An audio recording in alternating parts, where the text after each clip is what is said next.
គ្រុនកដៅអស់កម្លាំងឈឺសាច់ដុំដំបងវីរុសហាន់តាអាចមើលទៅដូចជាផ្ដាសាយធម្មតានិងមិនងាយឆ្លងពីមនុស្សម្នាក់ទៅមនុស្សម្នាក់ទេប៉ុន្តែនៅពេលវាចូលវាយប្រហារសួតអ្នកជំងឺអាចពិបាកដកដង្ហើមវិវត្តទៅធ្ងន់ធ្ងរក្នុងពេលខ្លីមជ្ឈមណ្ឌលគ្រប់គ្រងនិងបង្ការជំងឺអាមេរិក CDC ព្រមានថាការស្លាប់អាចកើតឡើងក្នុងរយៈពេលត្រឹមតែ24ម៉ោងទៅ48ម៉ោងបើព្យាបាលមិនទាន់ឬក៏មិនសមស្របក្រសួងសុខាភិបាលកម្ពុជាបញ្ជាក់នៅថ្ងៃទី9ខែឧសភាឆ្នាំ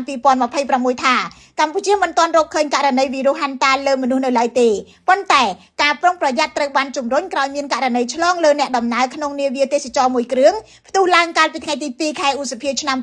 2026បណ្ដាលឲ្យស្លាប់3នាក់ការឆ្លងអាចជាប់ពាក់ព័ន្ធទៅនឹងការប៉ះពាល់សត្វកណ្ដុរនៅភាគខាងត្បូងប្រទេសអាសង់ទីនតាមក្រសួងសុខាភិបាលវីរុសហាន់តាជាវីរុសដែលអាចបង្កជំងឺធ្ងន់ធ្ងរលើមនុស្សវាឆ្លងភាគច្រើនតាមរយៈការប៉ះពាល់ទឹកនោមលាមកទឹកមាត់ឬធូលីស្ងួតពីសត្វកកេរដូចជាកណ្ដុរកំប្រុកស្កានិងសំពោចដែលឆ្លងវីរុសហាន់តាការឆ្លងតាមរយៈការខាំឬខ្វាចដោយសត្វកកេរក៏អាចកើតមានដែរក៏ប៉ុន្តែកម្រ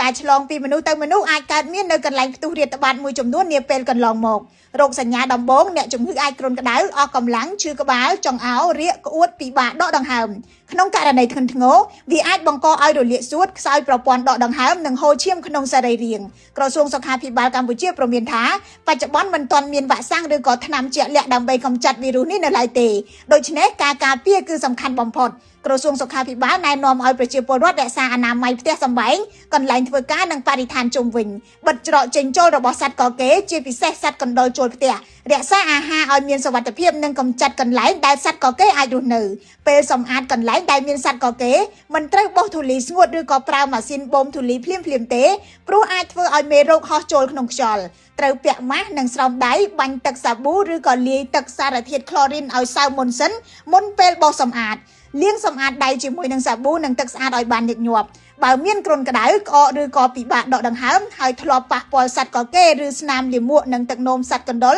សូមទៅពិនិត្យនៅមជ្ឈមណ្ឌលសុខភាពឬក៏មន្ទីរពេទ្យជាបន្ទាន់កម្ពុជាក៏បានចាប់ផ្ដើមពង្រឹងវិធានការនៅអាកាសយានដ្ឋានអន្តរជាតិដីជោផងដែរដោយត្រួតពិនិត្យអ្នកដំណើរតាមរយៈម៉ាស៊ីនស្កេនកម្ដៅនិងបានត្រៀមទីតាំងធ្វើចតាឡេសាក់និងការព្យាបាលបន្ទាន់នៅមន្ទីរពេទ្យដីជោសន្តិភាពខ្ញុំរស់សុធាពី News Today NTTV